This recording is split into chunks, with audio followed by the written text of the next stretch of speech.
மையமுடுக நேயர்களுக்கு வணக்கம். நீங்கள் இணைந்திருப்பது மையத்தின் இரவு நேர பிரதான செய்திகளுடன். முதலில் தலைப்புச் செய்திகள். தொடர் சம்பவங்களால் அதிர்ந்த தமிழர் பிரதேசம், மோப்ப நாய்களுடன் களத்தில் போலீசார். டீசல் விலை 600 ரூபாய் வரை அதிகரிக்கலாம், கடன் செலுத்தும் காலத்தை நீடிக்குமாறு தயாசிரி கோரிக்கை. மிரட்டி பெறப்பட்ட மகேந்தவின் பெயர், கபிலவின் வாக்குமூலத்தில் திடீர் திருப்பம். ரணிலுக்கு சிங்கப்பூரில் அறுவை சிகிச்சை, வெளியான தகவல். கொழும்புக்கு அருகில் நாங்கூரமிடப்பட்டுள்ள ஈரானிய கப்பல்.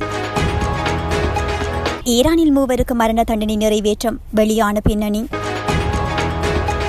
அமெரிக்காவுக்கே தெரியாமல் இஸ்ரேலின் தாக்குதல், டிரம்பின் அறிவிப்பால் பரபரப்பு. ஈரானின் அறிவீனமான முடிவு, இஸ்ரேலின் உதவி இருந்தாலும் இல்லாவிட்டாலும் டிரம்பின் கடும் எச்சரிக்கை. தொடர்வென விரிவான செய்திகள்.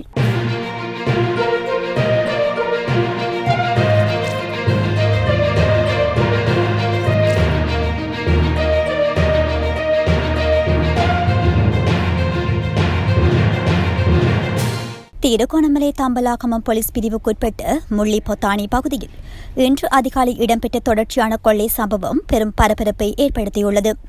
ஒரே இரவில் 3 வீடுகளை இலக்காக கொண்டு இடம்பெற்ற இந்த சம்பவத்துடன் தொடர்புடையதாக சந்தேகத்தின் பேரில் 4 பேரை போலீசார் கைது செய்துள்ளனர்.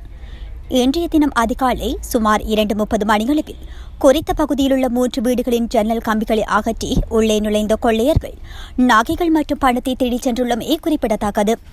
முதல் வீட்டில் சுமார் 10 பவுண்ட் தங்க நகைகளும், 2ஆம் வீட்டில் 70,000 ரூபாய் ரொக்கமும், 3ஆம் வீட்டில் 5 குவைத் தினார் மற்றும் 30 இந்திய ரூபாய் உள்ளிட்ட வெளிநாட்டு நாணயங்களும் கொள்ளையர்களால் கொள்ளையிடப்பட்டுள்ளன. சம்பவம் குறித்து தகவல் அறிந்த தம்பலாகமம் போலீசார் உடனடியாக சம்பவ இடத்திற்கு சென்று விசாரணைகளை ஆரம்பித்தனர். விசாரணைகளின் போது பயன்படுத்தப்பட்ட போலீஸ் மோப்பனாய் கொள்ளை நடைபெற்ற வீடுகளில் இருந்து புறப்பட்டு சந்தேக நபர்கள் தங்கியிருந்ததாக கருதப்படும் ஒரு வீட்டிற்குள் 2 முறை சென்றுள்ளது. இதனைத் தொடர்ந்து குறித்த வீட்டில் இருந்த 4 பேரும் சந்தேகத்தின் பேரில் கைது செய்யப்பட்டுள்ளனர். கைது செய்யப்பட்டவர்கள் 2 கிண்ணியா பகுதியைச் சேர்ந்தவர்கள் எனவும் மற்ற 2 முள்ளிப்பொத்தானி பகுதியைச் சேர்ந்தவர்கள் எனவும் தெரியவந்துள்ளது. இலங்கையில் டீசல் விலை 1 லிட்டருக்கு 550 முதல் 600 ரூபாய் வரை அதிகரிக்கக்கூடும் என நாடாளுமன்ற உறுப்பினர் தயாசிரி ஜெயசேகர எச்சரிக்கை விடுத்துள்ளார்.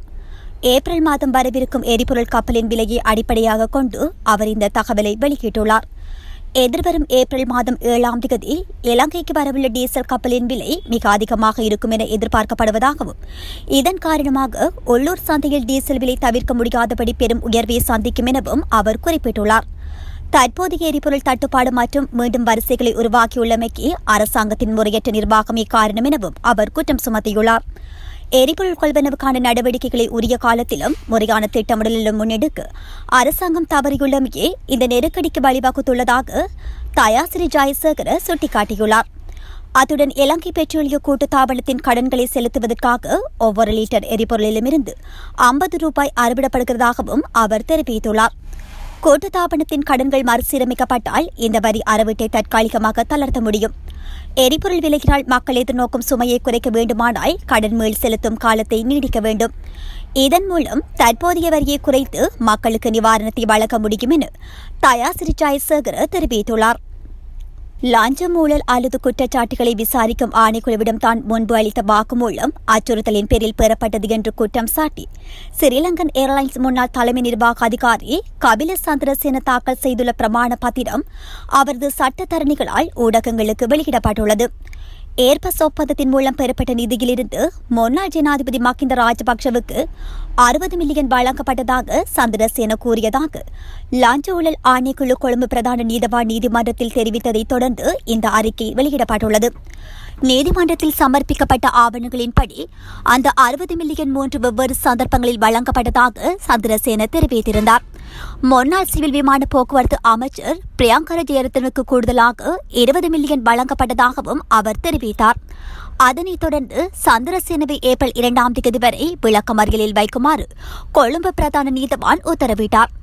ஏர்பஸ் ஒப்பந்தம் காரணமாக 2 மில்லியன் அமெரிக்க டாலர் லஞ்சம் கோரி அதனை பெற்றதாகவும் கூறப்படும் குற்றச்சாட்டுகளின் பேரில் அவர் முன்னதாக கைது செய்யப்பட்டிருந்தார். இந்த நிலையில் மார்ச் மாதம் 18ஆம் தேதி இடப்பட்ட பிரமாண பத்திரத்தில் ஆணைக்குழுவுக்கு அளித்த தனது வாக்குமூலம் தானாக முன்வந்து அளிக்கப்படவில்லை என்று அவர் குறிப்பிட்டுள்ளார். விசாரணையின் போது தன்னை பதிவு அறையிலிருந்து வெளியே அழைத்து சென்றதாகவும் ஆணைக்குழுவின் பணிப்பாளர் நாயகம் உள்ளிட்ட அதிகாரிகளால் அச்சுறுத்தப்பட்டதாகவும் அவர் குற்றம் சாட்டியுள்ளார். கைது செய்யப்படுவார் என எச்சரிக்கப்பட்டதாகவும் தனது வாக்குமூலத்தில் முன்னாள் ஜனாதிபதி மஹிந்த ராஜபக்ஷ, நாடாளுமன்ற உறுப்பினர் நாமல் ராஜபக்ஷ மற்றும் அவரது மனைவி ஆகியோரின் பெயர்களை சேர்க்குமாறு வற்புறுத்தப்பட்டதாகவும் அவர் மேலும் தெரிவித்துள்ளார். எனவே மேற்படி நபர்கள் தொடர்பான எந்தவொரு வாக்குமூலமும் அச்சம் மற்றும் மிரட்டலின் பேரிலே செய்யப்பட்டதாகவும் அவை தானாக முன்வந்து வழங்கவில்லை எனவும் அவர் சுட்டிக்காட்டியுள்ளார். மேலும் வாக்குமூலம் பதிவு செய்யப்படும் போது தனது சட்டத்தரணியை அணுக எனக்கு அனுமதி மறுக்கப்பட்டதாகவும் அவர் குற்றம் சாட்டியுள்ளார். முன்னாள் ஜனாதிபதி ரணில் விக்ரமசிங்கே சிங்கப்பூரில் அறுவை சிகிச்சை செய்து கொண்டுள்ளதாக எதிர்க்கட்சி நாடாளுமன்ற உறுப்பினர் ரவி கருணாநாயக்க தெரிவித்துள்ளார். இன்றைய நாடாளுமன்ற அமர்வில் கலந்து கொண்டு உரையாற்றுகையில் அவர் இதனை தெரிவித்துள்ளார். இதன்போது அறுவை சிகிச்சை வெற்றிகரமாக நிறைவடைந்ததாகவும் முன்னாள் ஜனாதிபதி விரைவில் குணமடைய வாழ்த்துவதாகவும் கருணாநாயக்க குறிப்பிட்டுள்ளார். இந்த விடயம் தொடர்பான கூடுதல் தகவல்கள் எதுவும் இதுவரை வெளியிடப்படவில்லை. ஈரானிய கப்பலான IRIS புஷரிடம் திருகோணமலை துறைமுகத்திற்கு கொண்டு செல்லப்படவில்லை என வெளிநாட்டு வேலைவாய்ப்பு மற்றும் சுற்றுலாத்துறை அமைச்சர் விஜித ஹேரத் தெரிவித்துள்ளார். இன்று நடைபெற்ற நாடாளுமன்ற விவாதத்தில் பங்கேற்ற அமைச்சர் அந்த கப்பல் தற்பொழுது கொழும்பிலிருந்து சுமார் 9.5 கடல் மைல் தொலைவில் நங்கூடமிடப்பட்டுள்ளதாக தெரிவிக்கப்பட்டுள்ளது. அதன்போது மேலும் கருத்து தெளிவிட்ட அவர் ஈரானிய கப்பலான IRIS புஷர் கொழும்பிலிருந்து 9.5 கடல் மைல் தூரத்தில் நங்கூரமிடப்பட்டுள்ளது. நாங்கள் அதை திருகோணமலை துறைமுகத்திற்கு கொண்டு செல்ல விரும்புகிறோம். ஆனால் இயந்திர கோளாறு காரணமாக அவ்வாறு செய்ய முடியவில்லை. அதற்கு தேவையான தொழில்நுட்ப உதவியை மற்றொரு தனியார் நிறுவனத்திடமிருந்து பெற்றுள்ளோம். நாங்கள் கப்பலை திருகோணமலை துறைமுகத்திற்கு கொண்டு சென்று நிறுத்தி வைப்போம் என அவர் குறிப்பிட்டுள்ளார். ஈரானில் ஜனவரி மாதம் நடைபெற்ற நாடு முழுவதும் பரவிய அரசு எதிர்ப்பு போராட்டங்களின் போது 2 காவல்துறை அதிகாரிகளை கொன்றதாக குற்றம் சாட்டப்பட்டு 3 போராட்டக்காரர்கள் தூக்கிலிடப்பட்டதாக சர்வதேச ஊடகங்கள் தெரிவிக்கின்றன. இந்த தகவலை ஈரானின் நீதித்துறை செய்தி நிறுவனம் வெளியிட்டுள்ளது.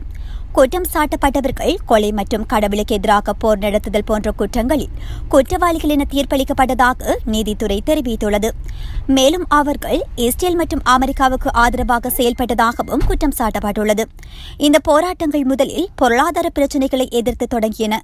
பின்னர் அவை ஈரான் அரசாங்கத்துக்கு எதிராக நாடு முழுவதும் பரவிய பெரிய போராட்டங்களாக மாறின.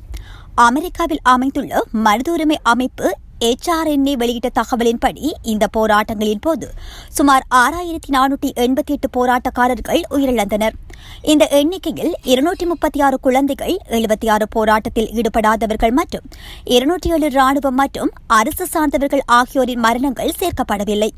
மேலும் பாதுகாப்பு படைகள் மேற்கொண்டு கடுமையான அடக்குமுறைக்கு பிந்தைய சுமார் 11,744 வழக்குகள் இன்னும் ஆய்வில் உள்ளன என்று HRNA தெரிவித்துள்ளது. உலகின் மிகப்பெரிய இயற்கை எரிவாயு களஞ்சியமான சவுத் பார்ஸ் பகுதியில் உள்ள ஈரானிய உற்பத்தி நிலையங்கள் மீது இஸ்ரேல் நடாத்திய தாக்குதல் குறித்து அமெரிக்காவுக்கு எந்த தகவலும் தெரியாது என அமெரிக்க ஜனாதிபதி டொனால்ட் ட்ரம்ப் தெரிவித்துள்ளார். ஆனால் அந்த தாக்குதலை அறிந்திருந்த இஸ்ரேலிய வட்டார தகவலின்படி இந்த தாக்குதல் அமெரிக்காவுடன் ஒருங்கிணைந்து மேற்கொள்ளப்பட்டதாக சர்வதேச ஊடகங்கள் செய்தி வெளியிட்டுள்ளன. இந்த தாக்குதல் நடந்து வரும் போரில் ஒரு பாரிய தாக்கத்தை ஏற்படுத்தும் என கருதப்படுகின்ற நிலையில் ட்ரம்பின் மேற்படி கருத்து சர்வதேசத்தின் கவனத்தை ஈர்த்துள்ளது. இதற்கு முன்பு இஸ்ரேல் ஈரானின் எரிபொருள் களஞ்சியங்களை தாக்கியிருந்தாலும் எண்ணெய் மற்றும் இயற்கை எரிவாயு உற்பத்தி நிலையங்களை நேரடியாக தாக்காமல் இருந்தது. இந்த நிலையில் அதற்கு பதிலடியாக ஈரான் அருகிலுள்ள வளைகுடா நாடுகளில் முக்கிய எரிசக்தி நிலையங்களை தாக்கியது. குறிப்பாக கட்டாரில் முக்கிய எரிசக்தி மையமான ராஸ் லெஃப்ரான் பகுதியில் பாரிய சேதம் ஏற்பட்டுள்ளதாக அந்நாடு தெரிவித்துள்ளது. இவ்வாறானதொரு பின்னணியில் ராஸ் லெஃபன் பகுதியில் ஏற்பட்ட சேதம் நீண்டகால உலகளாவிய எரிவாயு பற்றாக்குறையை ஏற்படுத்தக்கூடும் என்று நிபுணர்கள் எச்சரித்துள்ளனர்.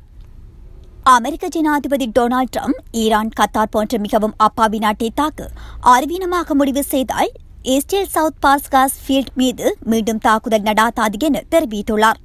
இந்த கருத்து ஈரான் தனது பாரசீக வளைகுடா அண்டை நாடுகளின் ஆற்றல் வசதிகளின் மீது தாக்குதலை அதிகரித்ததன் பின்னர் வெளியாகியுள்ளது. குறிப்பாக உலகின் மிகப்பெரிய LNG வசதிகள் அமைந்துள்ள கட்டாரை ஈரான் தாக்கியதாக தகவல்கள் தெரிவிக்கின்றன. அதற்கு முன்பு இஸ்ரேல் ஈரானின் சவுத் பார்ஸ் இயற்கை எரிவாயு தளத்தை தாக்கியிருந்தது. இஸ்ரேல் கோபத்தின் காரணமாக தாக்குதல் நடாத்தியது என்றும் அந்த நடவடிக்கையை பற்றி அமெரிக்காவுக்கு முன்கூட்டியே தகவல் இல்லை என்றும் டொனால்ட் ட்ரம்ப் தெரிவித்தார். அவர் தனது ட்ரத் சோசல் தளத்தில் இஸ்ரேல் சவுத் பார்ஸ் களத்தின் ஒரு சிறிய பகுதியை மட்டுமே தாக்கியதாகவும் அந்த தாக்குதலில் கட்டாருக்கு எந்த தொடர்பும் இல்லை என்றும் குறிப்பிட்டிருந்தார்.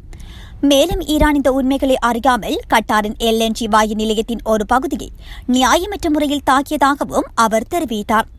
ட்ரம் மேலும் எச்சரித்ததாவது, ஈரான் மீண்டும் கட்டாரை தாக்கினால் அமெரிக்க இஸ்ரேலின் உதவி இருந்தாலும் இல்லாவிட்டாலும் சவுத் பார்ஸ் முழு களத்தையும் இதுவரை காணாத அளவிலான வலிமையுடன் அளிக்கும் நடவடிக்கை எடுக்கும் என்று அவர் குறிப்பிட்டுள்ளார்.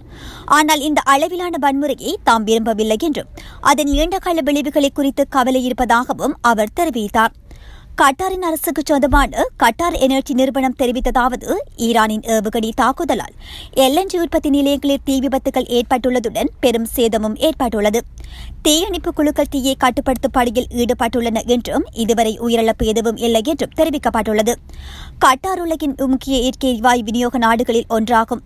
இந்த போர் காரணமாக ஏற்கனவே நிறுத்தப்பட்ட நிலையில் ஏற்பட்ட சேதம் விநியோகத்தை மீண்டும் தொடங்குவதில் தாமதத்தை ஏற்படுத்தக்கூடும். போர் அதிகரித்த நிலையில் இஸ்ரேலின் ஈரான் சவுத் பார்ஸ் இயற்கை எரிவாயு தளத்தை தாக்கியது. இதற்கு பதிலடி கொடுப்பதற்காக ஈரான் கட்டார் உள்ளிட்ட பாரசீக வளைகுடா நாடுகளின் ஆற்றல் வசதிகளை குறிவைத்து தாக்கியது. இதனையடுத்து கட்டார் அரசு ஈரான் தூதரக அதிகாரிகளை 24 மணி நேரத்தில் நாட்டை விட்டு வெளியேறுமாறு உத்தரவிட்டது. ஈரான் யுனைடெட் அரப் எமிரேட்ஸ் நாட்டிலுள்ள ஹப்ஜன் மற்றும் பாப் வாயு தளங்களையும் தாக்கியுள்ளது. இதனை UAE அரசு அபாயகரமான பதற்ற உயர்வு என குறிப்பிட்டுள்ளது. இந்த தாக்குதலின் காரணமாக சர்வதேச சந்தையில் எண்ணெயின் விலை 5% உயர்ந்து ஒரு பீப்பாய் $108 கடந்துள்ளமை குறிப்பிடத்தக்கது. இத்துடன் மையத்தின் இரவு நேர பிரதான செய்திகள் நிறைவு பெறுகின்றன. நன்றி.